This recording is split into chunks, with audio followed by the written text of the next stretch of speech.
वामन वैष्णव की वार्ता में एक संवाद आता है जमुना दास जी का। जमुना दास जी ठाकुर जी का परम भगत, श्री जी बाबा के परम भगत जा रहे थे और जमुना दास जी जाते जाते उन्होंने एक कमल की फूल की टोकनी में बड़ा सुंदर एक कमल देख लिया और उन्होंने कहा ये फूल वाले, ये फूल हमको दे दो। कितने का है? फूल वाले ने कहा ये 5 आने का है, 5 रुपए का। अपन अपनी भाषा में लो 5 रुपए का। 5 रुपए का? हाँ, ये फूल हमको दे दो, सरकार ले लो। इतने में जमुना दास जी फूल ले रहे थे।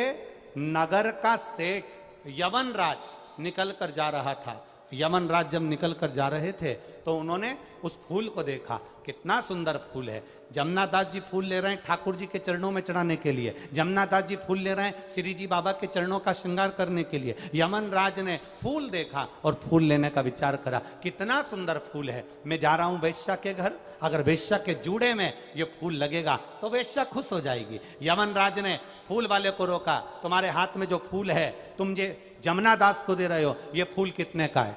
अब फूल वाले ने सोचा कि सेठ जी आया है फूल लेने के लिए तो फूल की कीमत तो बढ़ेगी। आप प्रैक्टिकल करके देखना, पैदल सब्जी लेने जाना भिंडी 10 रुपए किलो मिल जाएगी, साइकिल से जाना 11 रुपए किलो, मोटरसाइकिल से जाना 15 रुपए किलो, 4 व्हीलर से सब्जी वाले के सामने नीचे उतरना, बढ़िया डेंटिंग मेंटिंग करके और फिर सब्जी वाले से पूछना भिंडी क्या रुपए किलो है, तो 20 रुपए किलो हो जाएगी। बोलो सही है कि गलत है? ये तुम्हारी गाड़ी की कीमत बढ़ी है, ये तुम्हारी गाड़ी की कीमत बढ़ी है। अब वो जो फूल था, फूल वाले ने कह दिया ये फूल 10 रुपए का। 10 रुपए का? हाँ। यमन राज ने कहा लाओ ये फूल हमें दो। जमुना दास जी ने हाथ जोड़कर कहा देखो फूल वाले भैया, माली दादा, ये फूल तो मैंने हृदय से ठाकुर जी को दे दिया है, अब ये फूल आप मुझे दे दो। इतने में फूल वाले से यमन राज कहते हैं कुछ भी हो जाए ये फूल मुझे दे दो। जमुना दास जी ने कहा फूल की कीमत 10 रुपए, मैं देने को तैयार हूं, फूल ठाकुर जी के चरणों में जाए। यमन राज ने कहा फूल की कीमत 20 रुपए देता हूं, इस फूल को मैं वेश्या के जूड़े में जड़ूंगा। 20 रुपए का फूल हो गया, माली प्रसन्न हो गया। 5 रुपए का फूल 20 रुपए का हो गया। जमुना दास जी ने कहा मैं 40 रुपए दे दूंगा, फूल मेरे ठाकुर जी के लिए दो। यमन राज ने कहा अरे जमुना दास, अपनी हैसियत देखकर बात करो, तुम्हारे घर में खाने के लाले पड़ते हैं और तुम फूल की कीमत 40 रुपए लगा रहे हो। जमुना दास जी ने कहा सरकार ये कीमत फूल की नहीं है, ये कीमत मेरे श्री जी बाबा के चरणों की है, ये कीमत कोई सहज नहीं है हमारा। यमन राज ने कहा फूल की कीमत 80 रुपया। जमुना दास जी ने फूल की कीमत लगा दी 100 रुपया। यमन राज ने फूल की कीमत लगा दी 200 रुपया। जमुना दास जी ने फूल की कीमत लगा दी 400 रुपया। लगाते लगाते फूल की कीमत पहुंच गई, जमुना दास ने लगा दी 50,000 रुपए। यमन राज ने मन में विचार करा यदि 1 लाख रुपए का एक फूल खरीद कर एक वेश्या को दूंगा तो 1 लाख में 10 वेश्या मेरे घर पर आ जाएगी, क्यों फालतू का पैसा बर्बाद करूं। 50,000 रुपए फूल के लगाए। जमुना दास जी के पास धन नहीं था, बहन के घर गए, जी मेरे पास में धन नहीं, फूल मेरे ठाकुर के चरणों को देना है, कुछ कृपा कर दे।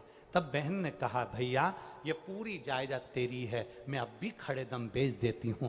पूरी जायदाद बेचकर 50,000 रुपए जमुना दास जी को दिए। जमुना दास जी ने वो फूल खरीदा, ठाकुर जी के चरणों में ले जाकर रखा। जैसे ही श्री जी बाबा के चरणों में ले जाकर रखा, ठाकुर जी का मुकुट जमीन पर गिर गया। जमीन पर जैसे ही मुकुट जमीन पर गिरा, जमुना दास जी की आंखों में जल भर गए और जमुना दास जी रोते हुए ठाकुर जी से पूछने लगे श्री जी बाबा, ओ ठाकुर, क्या मेरा फूल पसंद नहीं आया?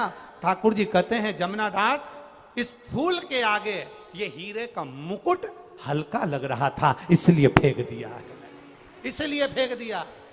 ठाकुर जी ने अपने हाथ से फूल उठाया और अपने हस्त कमल पर धारण करा।